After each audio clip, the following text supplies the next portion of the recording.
What if the two conditions modern medicine often calls lifelong, high blood sugar and high blood pressure, are not as permanent as most people believe? What if your body isn't failing you, but simply reacting to years of overload? For many people, it starts quietly. A routine checkup, a few bad numbers. One prescription becomes 2, then 3, until managing your health starts to feel like a full-time job. But here's what many people never hear soon enough. Type 2 diabetes and high blood pressure are usually not random. They are often the result of years of poor sleep, stress, processed food, inactivity, and constant blood sugar spikes. And if daily habits helped create the problem, daily habits can also help reverse the direction. Let's start with what's really happening inside the body. When you eat too often, snack constantly, sleep poorly, and stay under stress, your body keeps pumping out insulin again and again. Insulin is the hormone that moves sugar from your blood into your cells. But over time, your cells stop responding properly. This is called insulin resistance. And once that happens, sugar starts building up in the bloodstream. That excess sugar doesn't just sit there doing nothing. It slowly damages blood vessels, creates inflammation, and makes your circulation less efficient. And when blood vessels become stiff and irritated, your heart has to push harder to move blood through them. That's where high blood pressure enters the picture. So in many cases, these aren't two completely separate problems. They're two warning signs growing from the same root. That's why the goal shouldn't be to just cut sugar for a few days and hope for a miracle. The real goal is to calm the system down. One of the best ways to do that is by changing the foods that hit your body the hardest. Instead of relying on white bread, sugary drinks, pastries, sweet snacks, and processed carbs, build your meals around foods that keep your blood sugar steady. Eggs, unsweetened yogurt, lentils, beans, vegetables, olive oil, fish, chicken, nuts, and high-fiber foods help your body avoid those huge spikes and crashes. That matters more than most people realize. Because every time your blood sugar spikes hard, your body pays a price. There are also a few simple things that may help support better blood sugar control. Some people do well with cinnamon added to meals, especially when it replaces sugary flavorings. Others find that a small amount of apple cider vinegar before a carb-heavy meal can help reduce the spike afterward.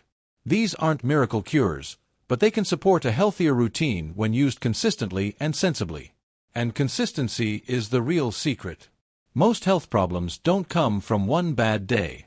They come from repeated patterns. Improvement works the same way. Now let's talk about blood pressure. A lot of people think the answer begins and ends with salt. But high blood pressure is also strongly connected to stress, poor sleep, excess weight, inactivity, and blood vessel health. Your blood vessels need help relaxing, and certain foods can support that process. Beetroot is one example people often overlook.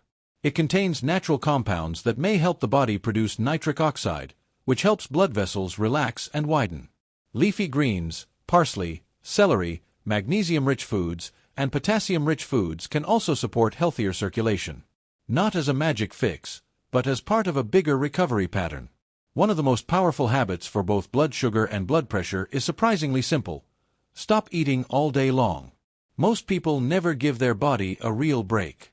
There's always another snack, another coffee with sugar, another bite, another late-night meal.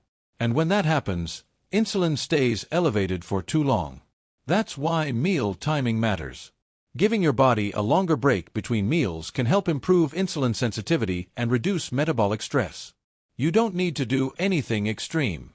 Even finishing dinner earlier and avoiding late-night snacking can make a difference. For many people, that alone is a game changer. But there are still two hidden triggers that ruin progress even when food improves: stress and poor sleep. If you're sleeping 5 hours a night, constantly anxious, and mentally overstimulated, your body stays stuck in survival mode. And when your body thinks it's under threat, it releases stress hormones that can raise blood sugar and tighten blood vessels. That means even healthy eating won't fully help if your nervous system never gets a chance to calm down. Better sleep, less screen time at night, deep breathing, and a more stable routine can have a real effect on both glucose and blood pressure. Sleep is not a luxury. It's part of treatment. And finally, we have the most underrated tool of all: movement.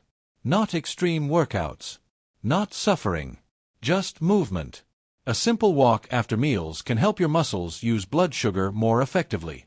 Even 10 to 15 minutes after eating can make a noticeable difference over time. And if you add a little strength training a few times a week, it gets even better. More muscle means better blood sugar control. Better blood sugar control means less strain on your entire system. Now, to be clear, this doesn't mean you should stop medications or ignore your doctor. But it does mean your body is more responsive than you may have been told. Every meal, every walk, every hour of sleep, every stress-reducing habit, it all matters. Healing usually doesn't happen in one dramatic moment. It happens quietly, through repetition. So if you've been told this is just your fate, maybe it's time to challenge that, not with false hope, but with better habits.